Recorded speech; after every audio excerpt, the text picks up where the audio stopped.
Mega 24 நேயர்களுக்கு வணக்கம். மருந்தில்லா மருத்துவம் நிகழ்ச்சியில் சந்திக்கிறது ரொம்பவே சந்தோஷம் அடைகிறேன்.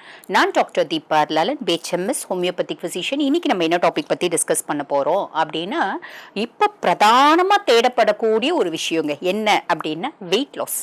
வெயிட் லாஸ்க்கு என்ன பண்ணால் சட்டுன்னு நான் வெயிட் குறைவேன். அதுவும் வந்து பாருங்க, இதை செய்யுங்க, ஒரே வாரத்தில் 10 கிலோ குறைவீங்க, ஒரே மாசத்துல 15 கிலோ குறைவீங்க. இப்படிப்பட்ட நிறைய பதிவுகளை நானே பார்த்துருக்கேன். ஆக்சுவலி ஒரே வாரத்தில் வந்து பாருங்க 2 கிலோ குறையிறது, ஒரே மாசத்துல 10 கிலோ 15 கிலோ குறையிறது, இதெல்லாம் வந்து நல்லதா, அட்வைசபிளா அப்படின்னு கேட்டால் இதெல்லாம் அட்வைசபிள் கிடையாது. எப்படி அப்படின்னா, நம்ம வந்து எது ஒன்று செஞ்சாலும் நம்ம வெயிட் வந்து நிதானமாக நிறைய நாள் சாப்பிட்டு சாப்பிட்டு சாப்பிட்டு பெருசாக வேலை செய்யாமல் செடன்ட்ரி லைஃப் ஸ்டைல், அதனால நீங்க வெயிட் ஏறி இருக்கீங்க. இல்லை எனக்கு உடல் சார்ந்த உபாதைகள் இருந்துச்சு, அதுக்கு சம் சார்ட் ஆஃப் மெடிகேஷன்ஸ் எடுத்தேன், அதனால வெயிட் ஏறினேன், இல்லைன்னா குழந்தை பிறந்துச்சு அதனால வெயிட் ஏறினேன், இப்படி நிறைய காரணங்கள் இருக்க தான் செய்யுது. நீங்க எதனால வெயிட் ஏறினாலும் அந்த வெயிட் ஏறினது அப்படின்றது ஸ்லோ ப்ராசஸாக தான் நீங்க வெயிட் ஏறிக்கீங்க. ஆனா வெயிட் குறையிறது ஆல் ஆஃப் அ சடன் குறையும் போது என்ன சார்ட் ஆஃப் காம்ப்ளிகேஷன்ஸ் வரும் அப்படின்னா, இது வந்து கீட்டோசிடோசிஸ் அப்படின்ற ஒரு இதுக்கு போயிடும். காரணம் என்னன்னா, பட்னி கிடக்குறாங்க இப்போ நிறைய பேர். காலையிலேருந்து நைட் வரைக்கும் சாப்பிடாம இருக்கிறது, நோ கார்ப் டயட், மாவு சத்தே இல்லாமல் சாப்பிட்றது, ஒன்லி ப்ரோட்டீன் டயட், வெறும் புரதம் மட்டுமே எடுத்துக்கிறது, இதெல்லாம் எடுக்கலாங்க. ஆனால் என்ன ஒரு ப்ராப்ளம் அப்படின்னா, டாக்டரோட அட்வைஸ் பிரகாரம் எடுக்கும்போது அவங்க நிறைய விஷயத்த உங்களை கைட் பண்ணுவாங்க. நீங்கள் ஒரு சோஷியல் மீடியா இன்ஃப்ளூயன்சரை பார்த்து நீங்கள் எடுக்கிறீங்க அப்படின்னும் போது அவங்களுக்கு நிறைய விஷயம் தெரியாது இல்லைங்களா? அப்போ நம்ம என்ன ஆகும், அதனால தான் வெயிட் குறைக்க போய் உடல் வந்து பார்த்தீங்கன்னா சம் சார்ட் ஆஃப் காம்ப்ளிகேஷன்ஸ் வச்சுக்கிறது, அதே மாதிரி வெயிட் குறைக்க போய் இறந்துட்டாங்க அப்படின்னு நம்ம நிறைய பதிவுகளை பார்க்குறோம் பார்த்தீங்களா? இப்போ சமீபமாக கூட ஒரு விஷயம் பார்த்தேன் நான், ஒரு பெரிய நியூட்ரிஷனிஸ்ட் அவங்களே வந்து பார்த்தீங்கன்னா இறந்துட்டாங்க அப்படின்றது பார்த்தேன். ஸோ அந்த மாதிரிலாம் செய்யாதீங்க, ஸ்லோ அண்ட் ஸ்டடியாக பண்ணுங்க. இது ஒரு விதம். இன்னொரு விதத்தில் வந்து பார்த்தீங்கன்னா, நம்ம all of a sudden weight குறைக்கும் போது நம்ம ஸ்கின் வந்து பார்த்தீங்கன்னா நிறைய சுருங்கிடும், அதே மாதிரி ஸ்கின் வந்து ரொம்ப லூஸ் ஆகிடும், மசில்ஸ் வந்து ரொம்ப ஃப்ளாபி ஆகிடும். So slow and steady wins the race அப்படின்ற மாதிரி கொஞ்சம் நிதானமாக குறைங்க, அது நல்லது. இந்த வெயிட் லாஸ்க்கு பல லட்சம் செலவு பண்ணுறவங்க இருக்காங்க. இந்த வெயிட் லாஸ் ஆயிடணும்னு பல லட்சம் செலவு பண்ணி வெயிட்டையும் குறைப்பாங்க, மெயின்டைன் பண்ண முடியாமல் திருப்பி ஏறிடுவாங்க. அப்போ நம்ம அவ்வளோலாம் பண்ண வேண்டியதில்லை. சிம்பிளாக வந்து பார்த்தீங்கன்னா எத்தனையோ இன்ஜெக்ஷன்ஸ் இருக்குது வெயிட்டுக்கு, எத்தனையோ சர்ஜரிஸ் இருக்குது வெயிட் மெயின்டெனன்ஸ்க்கு, அதெல்லாம் வேண்டாங்க. ரொம்ப எளிமையான முறையில் சில ட்ரிங்க்ஸ் மூலிமா நம்ம குறைச்சிக்கலாம். அது என்ன ட்ரிங்க்ஸ் அப்படின்னு கேட்டிங்கன்னா, ஃபஸ்ட்டு விஷயம், இந்த வெள்ளை பூசணிக்காய் இருக்குது பார்த்தீங்களா, வெள்ளை பூசணிக்காய், சொரக்காய், வெள்ளரிக்காய், நீர் காய்கறிகள். முக்கியமாக இந்த வெள்ளை பூசணிக்காய்க்கு வந்து பார்த்தீங்கன்னா பாடியை ஆன் தி ஹோல் டீடாக்சிஃபை பண்ணக்கூடிய கெப்பாசிட்டி அப்படின்றது இருக்குங்க. வெள்ளை பூசணிக்காய் ஆஷ்காட், அந்த வெள்ளை பூசணிக்காய் தோலை கட் பண்ணிவிட்டு உள்ளே இருக்க விதைகளை எடுத்துட்டு அதை வந்து நல்ல இவ்வளோ பெரிய இது ஒரு மிக்சியில் போட்டுருங்க, பிளெண்டரில் போட்டு கொஞ்சமாக தேன் போட்டு கொஞ்சமாக வேணும்னா உப்பு போட்டுக்கலாம். அதுக்கும் மேலே வந்து பாருங்க, எனக்கு வந்து ஈரம் ஆயிடும் அப்படின்ற பயம் இருக்குன்னா கொஞ்சமாக சீரகத்தூள், ஒரு பிஞ்ச் மிளகுத்தூள், ஒரு பிஞ்ச் மஞ்சத்தூள், இதெல்லாம் போடும்போது வெள்ளை பூசணிக்கால வரக்கூடிய பெனிஃபிட்ஸ் மட்டும் வரும். அது வந்து கூலிங் தானே, இட்ஸ் அ கூலண்ட். உடம்பு அதிகப்படியாக ஈரமாகும் போது நிறைய பேருக்கு இந்த கை கால் உளைச்சல் அப்படிம்பாங்க, கை கால் இழுக்கிறது, கை கால் உலையுது, ஒரு மாதிரி வலிக்குது அப்படின்லாம் சொல்லுவாங்க பார்த்தீங்களா, நரம்பு இழுக்குது, சுண்டி இழுக்குது அப்படின்னு சொல்லுவாங்க. இந்த மாதிரி காம்ப்ளிகேஷன்ஸ் எல்லாம் வராது, அதோட ப்ளஸ் மட்டும் வரும். இதை எப்பங்க குடிக்கலாம், வெறும் வயிற்றில் குடிக்கலாமா அப்படின்னு கேட்டால், என்ன கேட்டால் நான் என்ன சொல்லுவேன்னாங்க, பிரேக்ஃபாஸ்ட்டை கட் பண்ணிவிடுங்க.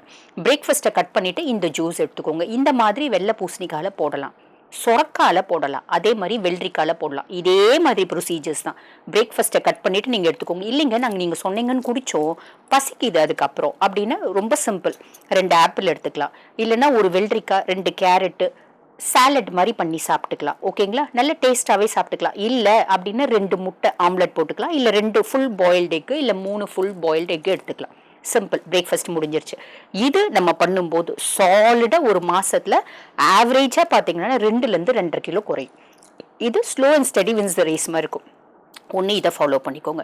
ரெண்டாவது இன்னொரு ட்ரிங்க் இருக்குது. அது என்னென்னா, நான் சிம்பிளாக ட்ரிங்க்ஸ் மட்டும் சொல்கிறேன், பெரிய லெவலில் எல்லாத்தையுமே நான் ஃபோக்கஸ் பண்ணல. மார்னிங் பிரேக்ஃபாஸ்ட்டுக்கு என்ன ட்ரிங்க்ஸ் எடுக்கலாம் அதை மட்டும் சொல்கிறேன். இன்னொன்று என்ன அப்படின்னா, நம்மளுக்கு வந்து பாருங்கள், வெந்தயத்தை நைட்டே வந்து ஊற வச்சிடணும். சும்மா 1 டேபிள் ஸ்பூன் வெந்தயம் நைட்டு ஊற வச்சிடுங்க. மறுநாள் காலையில் ஒரு பெரிய கிளாஸ் தண்ணி போட்டு நல்லா கொதிக்க வச்சிடுங்க. காலையில் எழுந்திரிச்சோடனே ப்ரஷ் பண்ணிவிடுங்க. டீ காஃபி குடிப்பீங்களா, குடிங்க, தப்பே இல்லை. அதுக்கப்புறம் பிரேக்ஃபாஸ்ட்டுக்கு ஸ்கிப் பண்ணிவிட்டு பிரேக்ஃபாஸ்ட்டுக்கு பதில் இந்த ட்ரிங்க் எடுக்கணும். சரிங்களா? அப்போ என்ன பண்ணுறோம், அந்த வெந்தயத்தை போட்டு நல்லா கொதிக்க வைக்கிறோம். கொதிக்க வைக்கும்போது அந்த வெந்தயத்துலேருந்து ஒரு மியூசினஸ் திரவம் மாதிரி வரும். அதாவது அந்த தண்ணியே வந்து பார்த்தீங்கன்னா ஒரு குழ குழன்னு தண்ணி மாதிரி வரும். அந்த வெந்தயத்தை சாப்பிட்டு சாப்பிட்டுட்டு அந்த தண்ணியை குடிச்சணும். இதில் என்ன பெனிஃபிட்ஸ் இருக்குது? இது வந்து பாருங்கள், நம்ம அப்பிடைட்டை கம்மி பண்ணும். அப்பிடைட்டை கம்மி பண்ணும், நம்மளுக்கு பசி வந்து கம்மியாயிடும். ஏன்னா வெந்தயம் ஆல்ரெடி ஊர்னதாக இருந்தாலும் வயிற்றுக்குள்ளே போயிட்டு இன்னும் கொஞ்சம் உப்பும், பசி கம்மியாயிடும். கச்சா முச்சான்னு சாப்பிடணும்னு கிரேவிங்ஸ் இருக்குது பார்த்தீங்களா? அந்த கிரேவிங்ஸ் நிறைய பேர் வந்து பாருங்கள், பசிச்சு சாப்பிட்றத விட ஒரு கிரேவிங்ஸில் ஒரு சாப்பிடணுன்ற ஈர்ப்பு, சாப்பிடணுன்ற ஆசை, வெறித்தனமாக சாப்பிடுவாங்க. நம்ம வந்து டயட் இருக்கும்போது மட்டும் ஒரு 10 நாள் டயட் இருக்காங்க அப்படின்னு வச்சுக்கோங்களேன், 11 நாள் வெறித்தனமாக சாப்பிடுவாங்க. அந்த வெறித்தனமாக சாப்பிடணுன்ற எண்ணத்தை கம்மி பண்ணும். புரியுதுங்களா? நம்மளுக்கு ஒரு செட்டைட்டி கொடுக்கும், போதும்ன்ற மனம் கொடுக்கும். ஸோ இதை நம்ம ஃபாலோ பண்ணாலும் நம்ம வெயிட் வந்து பாருங்க அழகாக குறையும். ஆவரேஜாக வந்து பார்த்தீங்கன்னா ஒரு மாதத்துக்கு 2லேருந்து 2.5 கிலோ தாராளமாக குறைஞ்சிடும். இதுக்கும் வந்து பார்த்தீங்கன்னா பிரேக்ஃபாஸ்ட் என்ன அப்படின்னா, பிரேக்ஃபாஸ்ட்டை ஸ்கிப் பண்ணுறது நல்லது. இப்போ நிறைய பேருக்கு சந்தேகம் வரும், ஒரு ஹோல் நைட் ஃபாஸ்டிங் 12 மணி நேரம் சாப்பிடாம இருக்கும், காலையில் சாப்பிடாம இருந்தால் உடம்பு கெட்டு போயிடுமே, அல்சர் வந்துடுமே.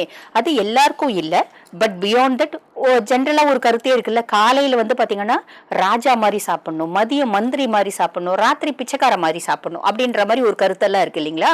அப்போ சாப்பிடாம இருந்தால் உங்களுக்கு கஷ்டமாக இருக்குது அப்படின்னா ஃப்ரூட்ஸ் எடுத்துக்கலாம். ஃப்ரூட்ஸ் 200 கிராம் ஃப்ரூட்ஸ், மிச்சம் வேண்டாம். அதிகபட்சம் 250 கிராம் ஃப்ரூட்ஸ். இல்லைன்னா சாலட்ஸ்னால் நம்ம வந்து வெள்ளரிக்காய் போட்டுக்கலாம்.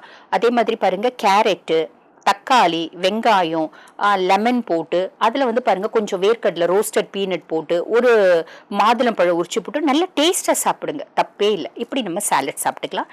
இல்லைன்னா நாங்கள் வந்து நான்வெஜ் சாப்பிட்றவங்களா இருந்தால் 3 பாயில்டு எக்ஸ், லைட்டாக பெப்பரும் சால்ட்டும் சீரகத்தூளும் போட்டு அது சாப்பிட்டுக்கலாம். ஓகேங்களா? ஸோ 2வது இந்த வெந்தய தண்ணி குடிக்கிறது, இதுவும் சாலிடாக வெயிட் குறையும். 3வது என்ன அப்படின்னா, நம்ம சன்ன லவங்கப்பட்டை அப்படின்னு சொல்லுவாங்க, சிலோன் பட்டை. இந்த சிலோன் பட்டை, சீரகம், கருஞ்சீரகம், இது என்ன ப்ரொபோர்ஷனில் எடுக்கணும் அப்படின்னு கேட்டிங்களன்னா, சன்ன லவங்கப்பட்டை 100 கிராம். அதுக்கப்புறம் வந்து பார்த்திங்கன்னா சாதா ரசத்துக்கு போடுற சீரகம் 50 கிராம், கருஞ்சீரகம் 50 கிராம். கருஞ்சீரகத்தை பற்றி சொல்லணும் அப்படின்னா, நபிகள் நாயகமே சொல்லியிருப்பாரு, இறப்பு ஒன்றை தவிர அனைத்தையும் சரி செய்யும் இந்த கருஞ்சீரகம் அப்படின்னு சொல்லியிருப்பாரு. நபிகள் நாயகம் நிறையத்தை பற்றி சொல்லியிருக்காரு, கருஞ்சீரகம் பற்றி சொல்லியிருக்காரு, இந்த சோத்து கத்தாழையை பற்றி சொல்லியிருக்காரு, பேரிச்சம்பழத்தை பற்றி சொல்லியிருக்காரு. இப்படி நிறைய விஷயம் சொல்லி தான் இருக்காரு. அவர் மட்டும் இல்லை, எல்லா ரிலீஜியஸ் புக்ஸ்லேயும் வந்து பார்த்திங்கன்னா இதுக்கு வந்து ப்ரிஃபரன்சஸ் அப்படின்றது கொடுக்க தான் கொடுத்துருக்காங்க. ஆக இதை வச்சு நம்ம வந்து ஒரு ட்ரிங்க் பண்ணுறோம். இது 100 கிராம் வந்து சன்ன லவங்கப்பட்டை, 50 கிராம் கருஞ்சீரகம், 50 கிராம் சாதா சீரகம். இது 3த்தையும் மிக்சியில் போட்டு நல்லா அரைச்சிட்டு ஒரு 2 டீஸ்பூன் மஞ்சத்தூள் போட்டு கலந்து வச்சுக்கோங்க. இந்த சன்ன லவங்கப்பட்டை என்ன பண்ணுது? சன்ன லவங்கப்பட்டை உடம்புல இருக்க தேவையில்லாத கொழுப்புக்களை குறைக்குது.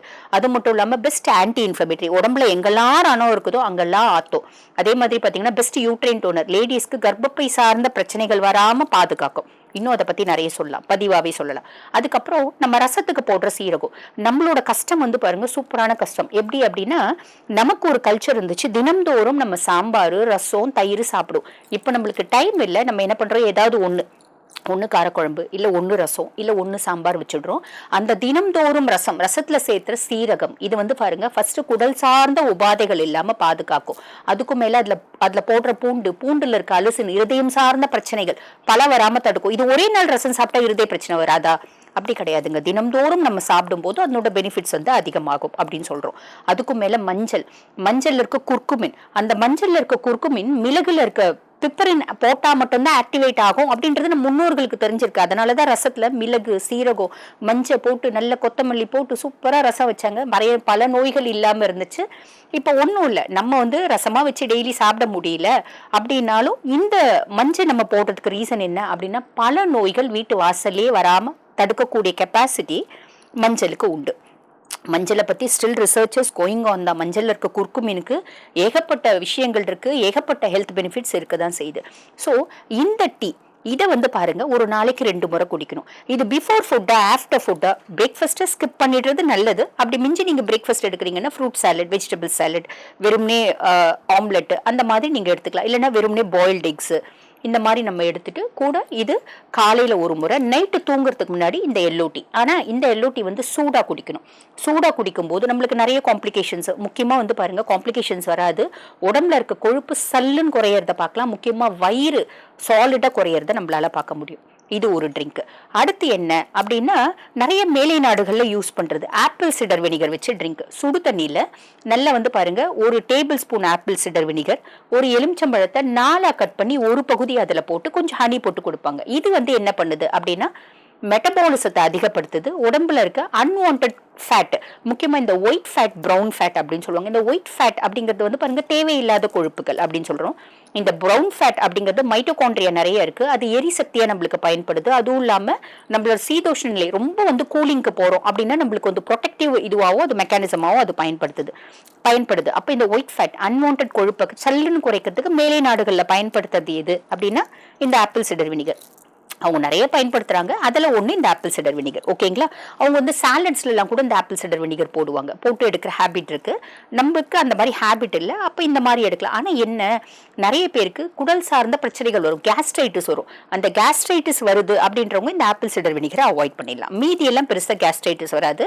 நம்ம சாலட்ஸ் எடுத்துட்டு கூட உங்களுக்கு கேஸ்ட்ரைட்டிஸ் இருக்கு, ஆல்ரெடி அல்சர் இருக்குங்க, கேஸ்ட்ரைட்டிஸ் இருக்கு, நெஞ்சு கறிக்கிறது, நெஞ்சு கொளுத்துறது, எடுத்துட்டு வர்றது அதெல்லாம் இருக்கு அப்படின்னா சாலட் சாப்பிட்டுட்டு ஆஃப்டர் நான் சொன்ன ட்ரிங்க்ஸ் நீங்கள் எடுத்துக்கலாம் ஆஃப்டர் பிரேக்ஃபாஸ்ட். ஓகேங்களா?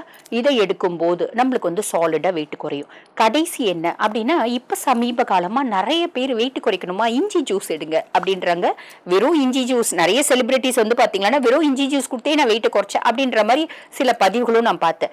இஞ்சிக்கு அந்த மாதிரி கெப்பாசிட்டி இருக்கா? இருக்கு. அது வந்து பாருங்க உடலினோட உஷ்ணநிலையை அதிகப்படுத்தி உடல்ல இருக்க கொழுப்பை கரைக்கக்கூடிய தன்மை இஞ்சிக்கு இருக்கு. ZFKB அப்படின்ற ஒரு ஆக்ஷனும் இருக்கு. ஆன்டி இன்ஃப்ளமேட்டரி ப்ராப்பர்ட்டிஸ்க்கு இஞ்சியில் வந்து பாருங்க நிறைய கேன்சரஸ் எஃபெக்ட் கூட இருக்கு. அதே மாதிரி பார்த்தீங்கன்னா பெஸ்ட் டைஜஸ்டிவ் ஆக்டிவிட்டி அப்படின்றது இருக்கு. இந்த மாதிரி நிறைய விஷயங்கள் இஞ்சிக்கு இருக்குங்க. மலச்சிக்கல் வராமல் தடுக்கக்கூடியது இருக்கு. ஸோ அந்த இஞ்சி தாராளமாக எடுக்கலாம். ஆனால் இஞ்சி ஜூஸ் போட்டுலாம் குடிக்காதீங்க, கண்டிப்பாக கேஸ்ட்ரைட்டிஸ், குடல் சார்ந்த உபாதைகள் வரும். அப்போ நம்ம இஞ்சி என்ன பண்ணலாம், சும்மா ஒரு இஞ்சி எடுத்துக்கோங்க, தோல் சீவிட்டு. அந்த இஞ்சி வந்து வெறும் வயிற்றில் கண்டிப்பாக குடிக்காதீங்க, நிறைய பேருக்கு ஒத்துக்காது. ஆஃப்டர் பிரேக்ஃபாஸ்ட் சாலட் சாப்பிட்டுட்டு ஒரு 10 நிமிஷம் கழிச்சு நீங்கள் குடிக்கலாம். இவ்வளோ பெரிய துண்டு ஒரு இஞ்சி, ஒரு எலுமிச்சம்பழத்தை 4 கட் பண்ணி ஒரு பகுதி எலுமிச்சம்பழம், ஒரு ஸ்பூன் தேன் போட்டு நல்லா அடித்து அதை சில்லுன்னு நீங்கள் சர்வ் பண்ணிக்கலாம். இல்லை சூடாகவும் நம்ம சுடு தண்ணியில் போட்டு நல்லா கொதிக்க வச்சோ அதை குடிச்சிக்கலாம். எப்படினாலும் குடிக்கலாம், பச்சையாக ஜூஸாக குடிக்காதீங்க. ஓகேங்களா?